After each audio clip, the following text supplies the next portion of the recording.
If one of these three, if not the all three, he's a loser or she is a loser. And what's these three? They asked him, Ya Rasulullah. And he said, Jibreel said this to me, and I said, Ameen. Ta'isa, or is a loser, the person who reach, and this is for the youth and not very young, especially living in this country. When one of your parents get to old age, with all the challenges of old age, and you did not get to Jannah because of them. You did not take good care of them. Rather, let someone else does that.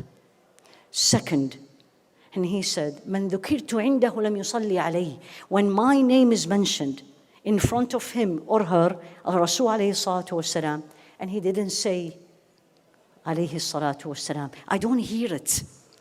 And the name is mentioned repeatedly in all the speakers. Make it a habit.